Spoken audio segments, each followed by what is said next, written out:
Extrêmement chaud et follement rapide. Eh oui, c'est tout moi. Mais attends, tu voulais parler de l'espace ? Bon, d'abord, on a découvert 51 PEG-V, une exoplanète qui tourne autour d'une étoile semblable à la nôtre.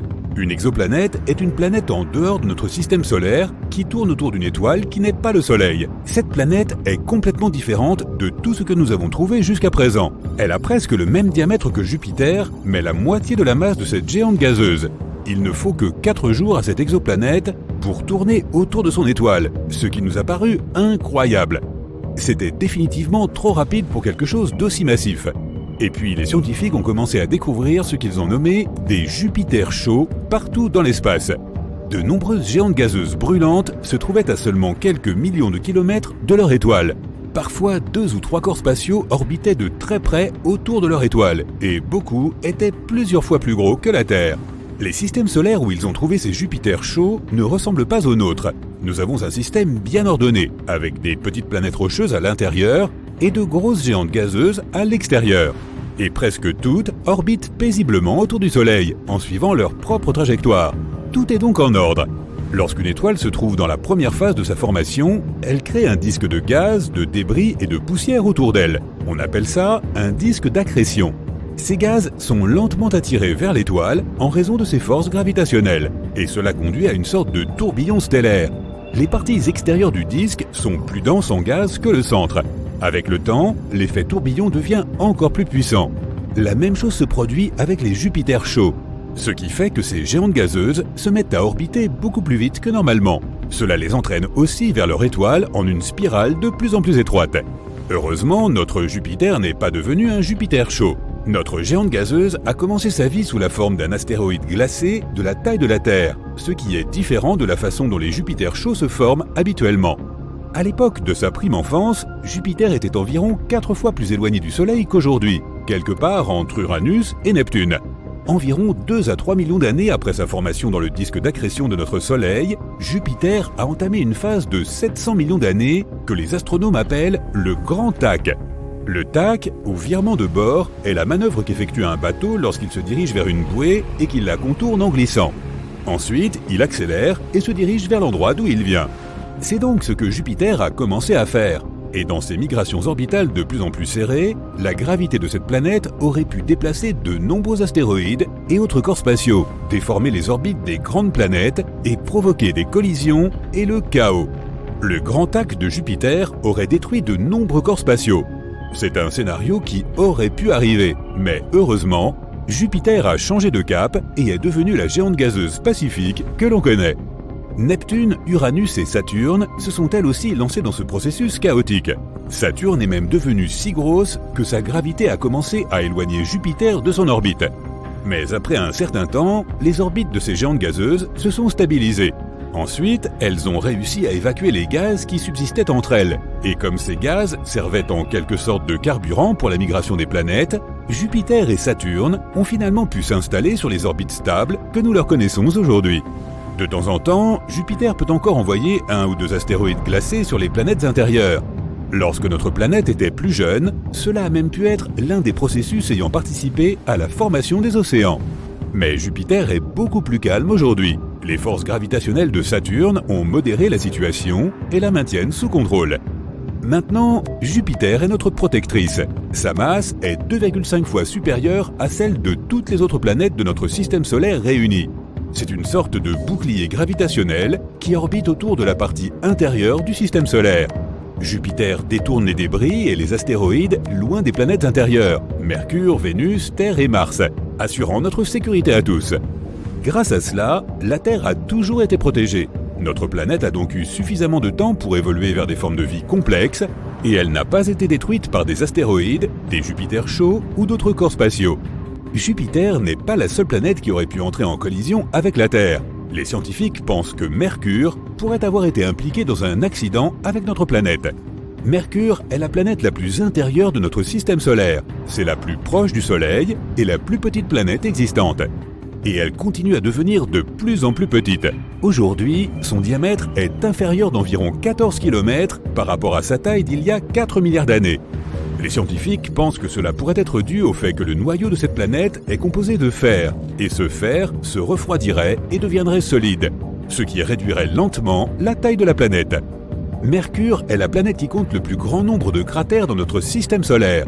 Son atmosphère est très peu dense, elle ne peut donc rien faire pour protéger la planète contre les météores. Le plus grand cratère à la surface de Mercure fait au moins 1550 km de diamètre. Cela correspond à l'Europe occidentale, de l'Allemagne jusqu'au Portugal. L'objet qui a formé un tel cratère devait faire au moins 100 km de long.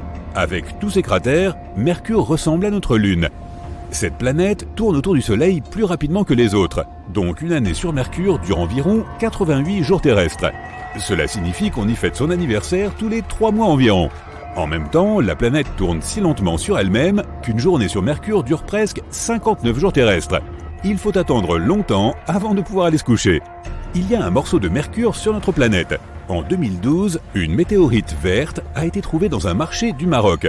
Les scientifiques ont étudié sa composition et ont conclu qu'elle pouvait provenir de Mercure.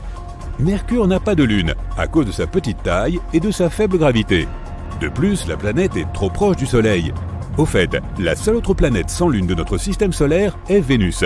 Mercure a une croûte très fine, comme une bonne pizza. Selon l'une des théories concernant la formation de cette planète, il y aurait eu une collision majeure au cours de laquelle elle aurait perdu la majeure partie de sa croûte. Cela pourrait aussi avoir déplacé Mercure hors de sa zone d'origine. Ce ne serait pas inhabituel. Les géantes gazeuses de notre système solaire ne se sont pas non plus formées à l'endroit où elles se trouvent aujourd'hui.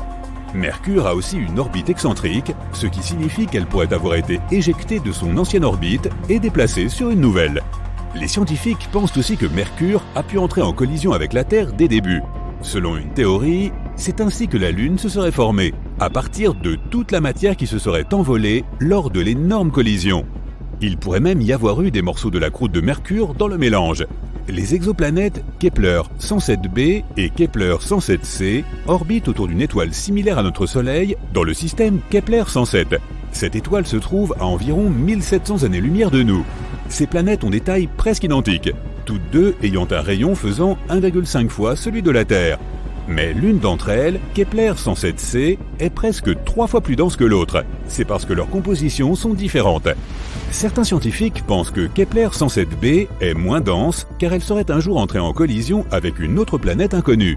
Ce choc puissant aurait emporté une partie de sa surface et laissé derrière lui un noyau très dense et riche en fer. Une énorme comète a frappé Neptune il y a environ 200 ans. Mais comme Neptune n'est pas une planète rocheuse avec une atmosphère ténue comme Mars ou Mercure, il est plus difficile de trouver des preuves de cet impact. Mais une comète appelée Shoemaker-Levy 9 a éclaté en 1994 et s'est écrasée sur Jupiter. Les astronomes ont réussi à enregistrer cet événement. Cela les a aidés à en savoir plus sur les éléments et les molécules que les diverses collisions ont laissés dans l'atmosphère de Jupiter au cours du temps. Ces informations ont permis aux scientifiques de comprendre que la quantité de monoxyde de carbone présente dans les couches supérieures de l'atmosphère de Neptune est plus élevée que dans ses couches inférieures. Cela signifie qu'une grosse comète a probablement frappé la planète dans le passé, étant donné que les comètes contiennent du monoxyde de carbone dans leur queue glacée. Quelque chose d'énorme a également percuté Uranus, changeant cette planète à jamais.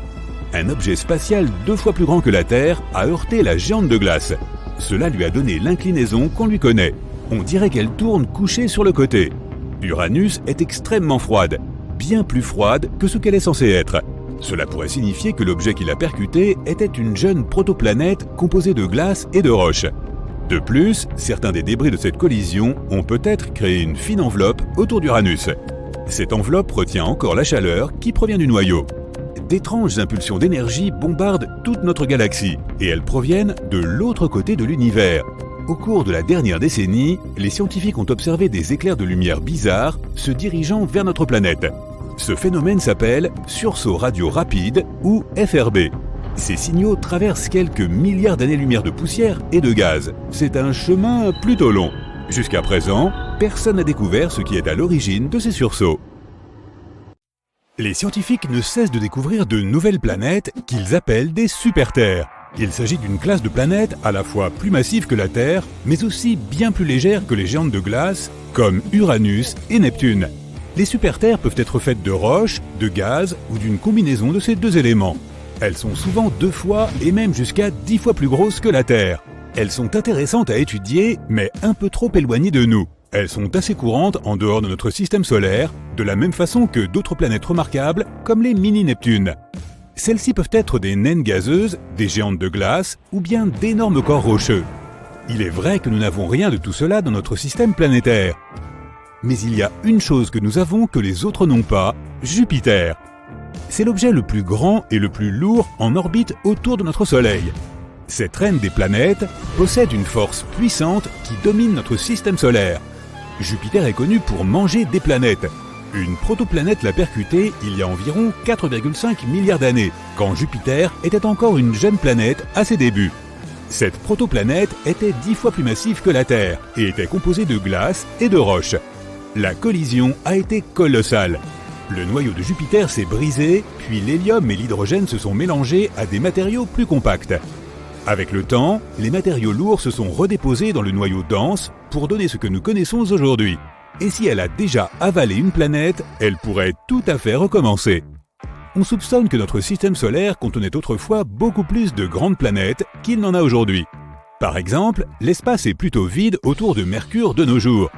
De telles zones avoisinant les étoiles centrales sont nombreuses et pleines de planètes de masse intermédiaire, dont la taille varie entre celle de la Terre et de Neptune.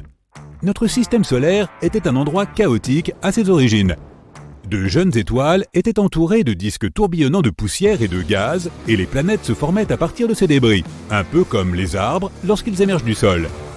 Les petites planètes rocheuses se formaient dans la chaleur et la lumière intense près des étoiles, tandis que les géantes gazeuses se formaient plus loin, là où les températures étaient plus basses, leur permettant de conserver plus de matériaux gazeux.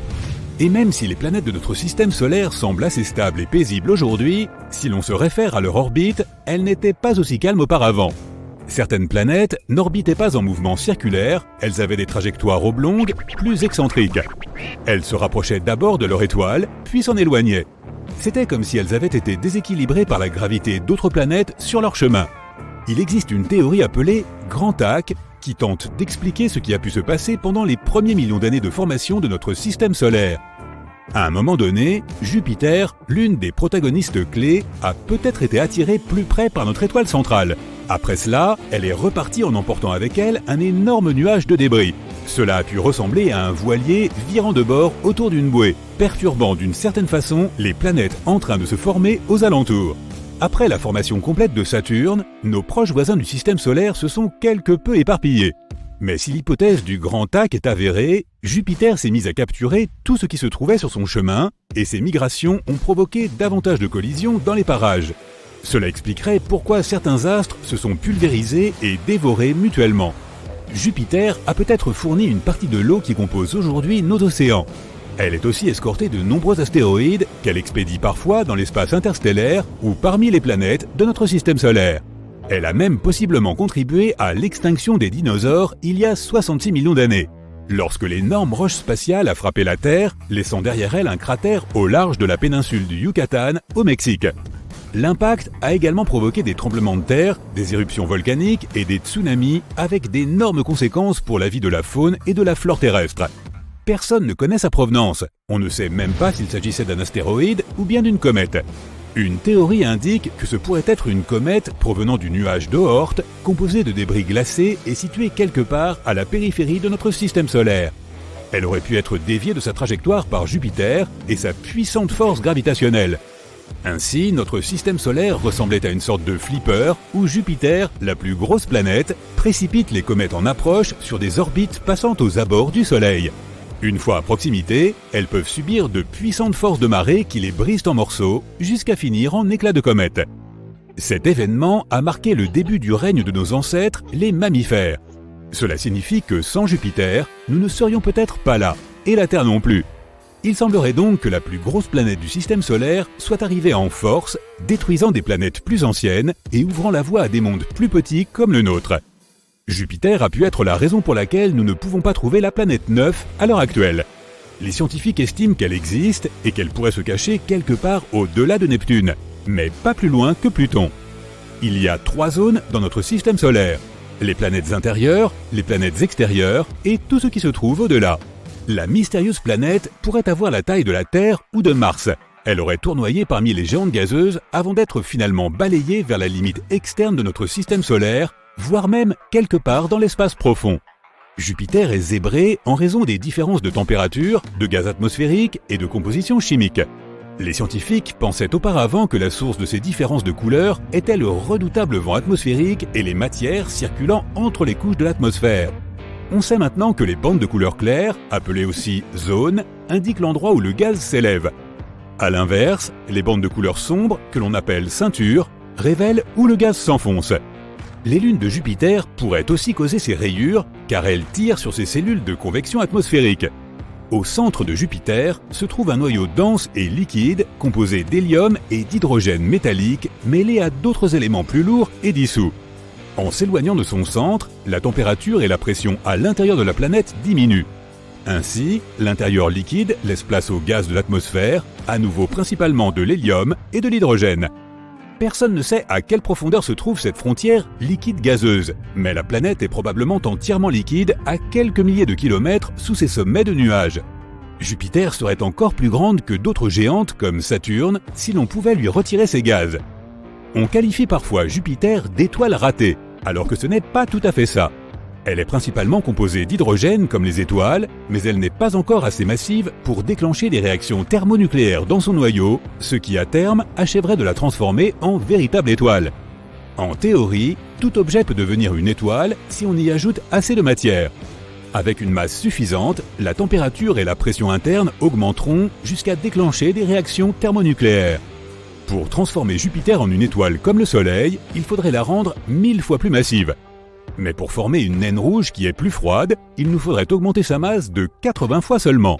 Ainsi, Jupiter ne deviendra pas spontanément une nouvelle étoile de notre système solaire, mais si de nombreux objets spatiaux de masse similaire entrent en collision avec elle, ou en d'autres termes, si Jupiter les mange, on ne sait jamais. Mais en théorie, si elle pouvait devenir une étoile massive, elle aurait empêché d'autres planètes de se former sur des orbites stables. Elle aurait aussi augmenté la quantité de radiation qu'elles reçoivent, rendant alors très difficile le développement de la vie dans notre système solaire. Jupiter est la planète qui tourne le plus vite dans notre système solaire. Il ne lui faut que 10 heures pour faire une rotation complète sur son axe, malgré sa taille immense, plus de 300 fois celle de la Terre. Elle est aussi 2,5 fois plus massive que toutes les autres planètes de notre système solaire réunies. Mais si elle venait à prendre encore plus de masse, elle rétrécirait. De la masse supplémentaire rendrait Jupiter plus dense, ce qui signifie qu'elle commencerait à s'effondrer sur elle-même. Ainsi, elle pourrait gagner jusqu'à 4 fois sa masse en gardant toujours la même taille. Bang! Un autre coup sur Jupiter. Voyons voir, une géante gazeuse, la plus grande planète du système solaire, 318 fois plus grande que la Terre, 2,5 fois plus grande que toutes les autres planètes du système solaire réunies. Et un autre élément intéressant, si elle grossissait encore, elle deviendrait en fait plus petite.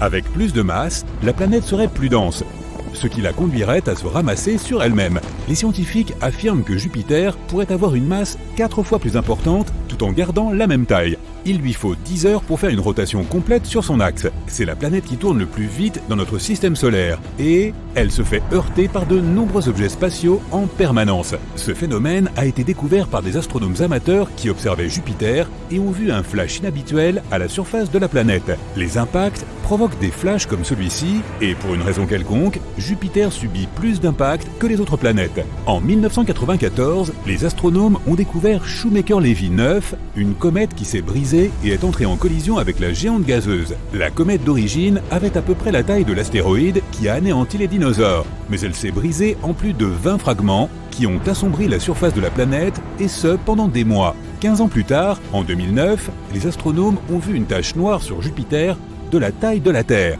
C'était le résultat d'un astéroïde d'un diamètre de 200 à 500 mètres. Le plus gros astéroïde enregistré sur Terre a frappé la région de Tunguska en Russie en 1908. Cela a provoqué une explosion massive, même si personne n'a jamais trouvé de cratère. Alors pourquoi Jupiter est-elle la cible de tant d'objets spatiaux ? Les astéroïdes et les comètes qui passent près de la Terre et de Jupiter vont presque à la même vitesse. La densité numérique des objets spatiaux qui peuvent interagir est presque la même aussi. Mais la section transversale de ce qu'ils risquent de heurter est très différente. Jupiter a un diamètre 11 fois supérieur à celui de notre planète, ce qui signifie que sa section transversale est environ 125 fois supérieure. Plus une planète est massive, plus son attraction gravitationnelle est forte. Elle attire donc certains objets spatiaux à la dérive. Notre champ gravitationnel est plus faible que celui de Jupiter. Si un objet passe près de nous à une vitesse de 36 000 km ou moins, notre gravitation l'attirera. Or, les astéroïdes et les comètes se déplacent généralement à des vitesses bien plus importantes. Jupiter attire la plupart des comètes et des astéroïdes qui passent à proximité. Si notre planète était frappée par de tels objets aussi fréquemment que Jupiter, nous connaîtrions des extinctions comme celles des dinosaures des milliers de fois plus souvent. En 2020, les scientifiques ont découvert qu'il y avait un astéroïde inhabituel dans l'orbite de Vénus, le premier à s'y trouver. De la taille d'une petite montagne et riche en minéraux que nous pouvons trouver dans les profondeurs rocheuses de la Terre. Ils pensent même que cela pourrait être le signe d'un ensemble plus important d'astéroïdes, créés lors de la formation de notre système solaire. Ce n'est pas le seul mystère entourant Vénus. La planète a des vents d'une violence folle qui poussent les nuages et les tempêtes autour de la planète à des vitesses supérieures à 354 km/h. C'est 60 fois plus rapide que la rotation de Vénus elle-même. De plus, les scientifiques ne sont toujours pas sûrs de ce qui s'est passé avec ces océans. Ils pensent que puisque la planète est si proche du Soleil, l'eau s'est évaporée et s'est envolée dans l'atmosphère sous forme de vapeur. Cela a piégé la chaleur provenant du Soleil, une chaleur qui aurait vaporisé de plus en plus d'eau au fil du temps. Vénus avait probablement un environnement comme sur Terre, mais il y a très longtemps. Selon cette théorie, de nombreuses comètes et astéroïdes se sont écrasés sur Vénus. Des milliards de morceaux de la planète volaient tout autour. Certains ont même pu s'écraser sur la Lune de la Terre. Les morceaux qui ont percuté notre planète sont probablement enterrés très profondément, car notre activité géologique est plus importante que celle de la Lune. Uranus a aussi subi une collision, mais plus grave que celle des astéroïdes. Les autres planètes de notre système solaire ont pour la plupart un axe de rotation qui pointe en quelque sorte vers le haut du plan de l'écliptique. Or, Uranus est incliné, couché sur le côté. Une saison y dure donc 42 ans, lorsque son pôle sud ou son pôle nord est dirigé vers le Soleil. La plupart des planètes tournent également dans le sens inverse des aiguilles d'une montre, lorsque tu les regardes depuis le dessus de notre système solaire. Vénus fait le contraire, ce qui signifie qu'elle a peut-être été désaxée il y a longtemps. Uranus est peut-être entré en collision avec un autre corps spatial il y a des millions d'années. Lorsque notre système solaire était encore très jeune, les configurations orbitales de Saturne et de Jupiter se sont peut-être croisées. Leurs forces gravitationnelles ont en quelque sorte créé un élan orbital et l'ont transféré à Uranus, ce qui l'a désaxé. Des millions d'astéroïdes orbitent autour du Soleil, mais il n'y en a pas tant que ça qui passent près de la Terre de temps en temps. Il n'y a donc pas de corps spatiaux dangereux qui viennent vers nous. Il est prévu que nous visitions Mars dans les années 2030, et les scientifiques espèrent que Mars ne sera pas la cible de certains corps spatiaux plus gros. De nouveaux cratères se forment sur la planète rouge tous les jours ou tous les 2 jours. Ils peuvent mesurer jusqu'à 4 mètres de large, ce qui signifie qu'ils ont pu être formés par des objets de la taille d'un ballon de foot. Comme l'atmosphère y est plus fine que la nôtre, les corps plus petits peuvent y pénétrer plus facilement. La majeure partie du nord martien est constituée de basses terres lisses. Le sud est plus relevé, parsemé de cratères, et l'intérieur de la planète contient une quantité surprenante de métaux rares. Selon la théorie, c'est parce qu'un gros corps céleste est entré en collision avec Mars et a arraché une partie de sa moitié nord. Les débris de cet astéroïde ont fait le tour de la planète et se sont ensuite mélangés pour former 2 petites lunes qui orbitent autour de Mars. Nous avons aussi des roches martiennes sur Terre, trouvées dans le désert du Sahara, en Antarctique et dans d'autres endroits du globe. Certaines de ces roches contiennent du gaz qui est chimiquement le même que l'atmosphère de Mars. Les roches sont probablement issues d'une grosse explosion qui s'est produite lorsqu'un astéroïde ou un météore plus gros a été éjecté de Mars et a atterri sur notre planète. Mercure a aussi une atmosphère fine, si bien qu'elle subit beaucoup de petits impacts. Imagine que tu te réveilles, que tu ailles à ta fenêtre et que tu vois une pluie de micro-météores tous les matins. C'est ce qui se produit sur Mercure. Cet étrange phénomène météorologique façonne son atmosphère appelée exosphère. Mercure est si dense que son noyau de fer lourd représente les 2/3 de sa masse totale. Les scientifiques pensent qu'elle aurait pu être plus grande dans le passé, mais de nombreuses collisions ont fait disparaître sa surface. Elle a été constamment bombardée par des roches venues de l'espace qui ont laissé des traces sous forme de cratères. Les plaines à sa surface semblent avoir été creusées à cause de la lave volcanique qui s'est déversée et qui a ensuite lentement séché. De nombreux cratères sont remplis d'un tel matériau, ce qui signifie que quelque chose d'autre a secoué le monde de Mercure, les volcans. Un groupe inhabituel d'astéroïdes a été découvert près de Neptune. Leur taille varie, allant de grandes zones de la taille de métropole à de minuscules cailloux. On pense qu'ils viennent d'un groupe d'astéroïdes appelé la ceinture de Kuiper. Elle forme un anneau bien au-delà de Neptune. Mais ces nouveaux astéroïdes ont des couleurs différentes de ceux de la ceinture de Kuiper. Ils sont si loin du Soleil que leur surface était censée rester presque intacte. Mais ils ont une couleur similaire à des astéroïdes cuits par le Soleil autour de Jupiter. Comme le reste des planètes, Neptune reçoit la chaleur du Soleil. Mais il y a quelque chose de mystérieux à l'intérieur de la planète qui fait qu'elle génère plus de chaleur qu'elle n'en reçoit. Cela affecte son climat et Neptune a la météo la plus étrange de tout le système solaire. Des tempêtes massives, des vents d'une vitesse folle, des nuages de type Cirrus qui changent constamment et rapidement.